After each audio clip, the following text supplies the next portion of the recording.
Cyclic, properties of cyclic.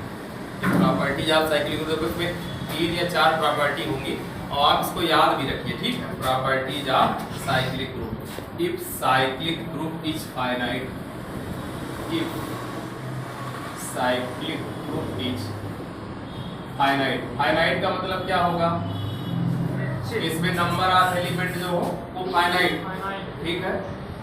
Then order of इसका order of group या order of generator, order of जो generator होगा, देखो यही इसमें ये प्रॉपर्टी इंपॉर्टेंट है। If cyclic group is finite then order of generator, generator का ऑर्डर अभी बता रहे क्या, then order of generator is equal to number order of group, order of group, या इसे कहो तो number of element, number of element in group. इसको समझना, ये पहली प्रॉपर्टी है, ये पहली प्रॉपर्टी है कि if cyclic group is finite then order of generator is equal to order of group. इसे देखो यहाँ पर एक हम सेट लेकर बता रहे हैं, इस सेट को समझो, यही सेट ले रहे हैं, 1 ले लिए, -1 ले लिए, i ले लिए और -i ले लिए, समझ गए। ये कोई जेड और ये मल्टीप्लिकेशन का ऑपरेशन के साथ है। इसको देखा जाए तो इसमें ऑर्डर ऑफ ग्रुप कितना है इसका, 4। हाँ, ऑर्डर ऑफ ग्रुप कितना है, 4, सही।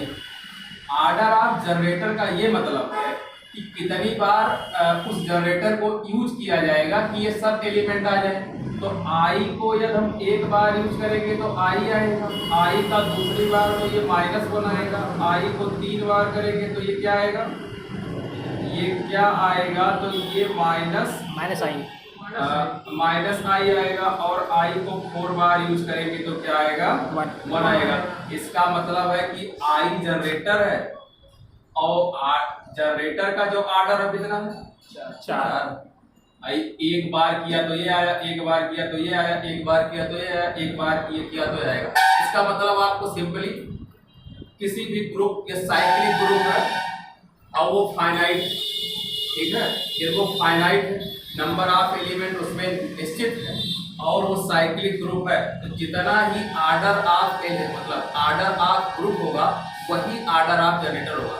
जाहिर सी बात है, ये तो साइक्लिक ग्रुप है, उसमें 5 एलिमेंट है, तो ये जैसे ये कोई जनरेटर है तो उसको 5 बार करेंगे, ऐसे तब कहीं 5 एलिमेंट मिलेगा। जैसे 4 1 2 3 4 एलिमेंट लाना है तो ये एक बार ये ऑपरेशन, एक बार इसका ऑपरेशन इस तरह से, एक बार इसका ऑपरेशन इस तरह से, एक बार इसका ऑपरेशन इस तरह से। तो इसका मतलब है कि if cyclic group is finite then order of generator equal to order of group, या ऑर्डर ऑफ ग्रुप क्या होता है, number of element in group.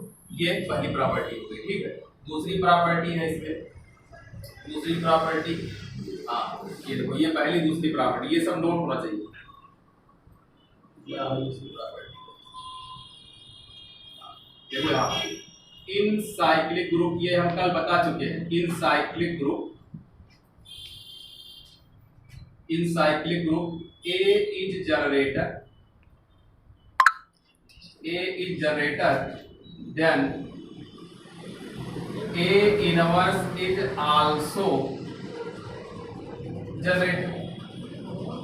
ये बताया चुका है ना, जैसे यहाँ पर देखो, यहाँ पर बताया जा चुका था कि ये कोई ग्रुप है, साइक्लिक ग्रुप है, ग्रुप तो है ही है, अबेलियन भी है, साइक्लिक के मल्टीप्लिकेशन के साथ। तो यहाँ पर देखा गया था कि i इसका जनरेटर था तो i का इनवर्स भी इसका जनरेटर था। तो इसका मतलब है कि किसी साइक्लिक ग्रुप में यदि a जनरेटर है तो उसका इनवर्स भी जनरेटर होगा और वो भी इसी ग्रुप में होगा। तो देखो यहाँ पर ये भी बताया जाता है, ऐसे ये भी वाला है, दोनों ग्रुप है।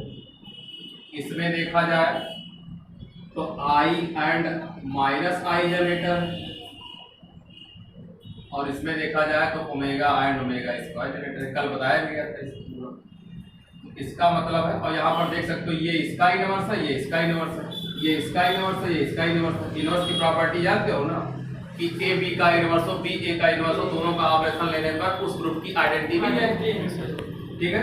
तो ये इसका इनवर्स है, इसका इनवर्स है, इसका मतलब है कि ये in cyclic group A generator then A inverse is also generator. ठीक है, ये ग्रुप हो गया। तीसरी प्रॉपर्टी क्या है? तीसरी प्रॉपर्टी, अब इफ, तीसरा जो है ये, if GOB any finite cyclic group, ये ज्यादा इंपॉर्टेंट है, ठीक है। If GOB any finite cyclic group, और क्या हो, ए क्या हो, उसका जनरेटर, मतलब उस ग्रुप के सारे एलिमेंट ए के द्वारा बनाए गए। So then A power P is also generator of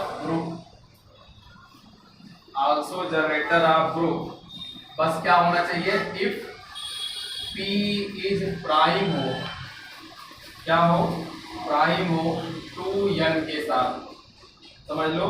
और यहाँ पर देखना होगा कि P 0 से बड़ा हो लेकिन n से छोटा हो। ये n कहाँ से आया, मतलब ए जनरेटर है, तो आर्डर ऑफ ग्रुप क्या है, आर्डर ऑफ ग्रुप जो है वो क्या है, n, मतलब उसमें n है, इसका मतलब kn बराबर ई होगा, तो आर्डर ऑफ ए बराबर क्या हो जाएगा, यह हो जाएगा। तो यहाँ पर ये बताया गया है, इसमें ये बताया गया है कि GOB any finite cyclic group, a उसका जनरेटर है तो ए के पावर भी उसका जनरेटर होगा। बस ये होना चाहिए कि जो ये P है यहाँ पर, ये n के साथ क्या हो, प्राइम। प्राइम का मतलब जैसे उन दोनों का, जैसे 1 और 4 कॉमन फैक्टर है, जैसे यहाँ पर 3 और 5 का कॉमन फैक्टर क्या है, एक है, तो है 3, क्या 1 है। 7 और 4 का क्या है, 1 है। तो ऐसे ही जो n होगा उसमें जो P उसका जनरेटर तभी होगा जब P n के साथ प्राइम हो, मतलब केवल फैक्टर 1 रखता हो, ठीक है, उसके अलावा कोई फैक्टर ना हो, तो वो भी इसका जनरेटर हो जाए। बस उस P को होना क्या है, वो P n से कम हो, 0 से बड़ा। इसका एग्जांपल लेकर देखते हैं। देखो एग्जाम्पल ये है कि मान लेते हैं कि a power 0, a power 1, a power 2, a power 3, a power 4 और dot dot dot a power 8 बराबर e। a पावर 8 बराबर e का मतलब आर्डर ऑफ ग्रुप जैसे इसमें है तो 8 जी, ठीक है। अब यहाँ ये क्या है, मान लेते हैं कि लेट ए जनरेटर है, ए जनरेटर है और उस पर आर्डर कितना बताया गया है, n, तो इसका मतलब यहाँ पर आर्डर कितना है, 8। अब ये तो जनरेटर हो गया, लेकिन इसके अलावा कौन कौन जनरेटर होंगे, तो वो 9 होगा ना सर, ए के पास 0 नहीं, तो ऐसे काउंट करना, ठीक है, ऐसे ही काउंट कि ये 1 हो जाएगा, इसका कोई मतलब नहीं है। तो यहाँ पर देखो या क्या लाइट चली गई, लाइट जला देगी, यहाँ पर तो देखो ये जो हमारा P है, हम बताए थे कि A के पावर भी इसका जनरेटर होगा, बस क्या हो, इफ P इज प्राइम हो इसके साथ 2n के साथ, तो 1 और 8 का प्राइम 1, 2 तो नहीं होगा क्योंकि 2 और 8 का प्राइम 1 थोड़ी होगा, 1 से ज़्यादा हो सकता है। 3 और 8 का ले सकते हो, तो a पावर 1 भी जनरेटर होगा इसका, a पावर 3 होगा, 4 नहीं होगा, a पावर 5 होगा, 6 नहीं होगा, a पावर 7 होगा। तो 1 2 3 4 इसके इस वाले सेट में इसके अलावा ये भी जनरेटर, इसके अलावा जनरेट किया जा सकता है इस पूरे ग्रुप को, पूरे सेट को, ठीक है। इसके अलावा ये जनरेट किया जा सकता है a1 a के power 1, a3 a5 a power 7, और देख लो जो ये है वो ये बताए थे। और P देखो 0 से बड़ा भी है, कोई 0 है, और 7 से छोटा भी है, 8 से छोटा है, तो ये दोनों किसके बीच में आए, P 0 से बड़ा भी है और 8 से छोटा भी है। यहाँ n था और यहाँ क्या है 8। तो ऐसे इसके जनरेटर को निकालें। इस पर बहुत सवाल आएंगे, बहुत सवाल लगवाना भी है। तीन प्रॉपर्टी हो गई, तीनों प्रॉपर्टी को नोट करो।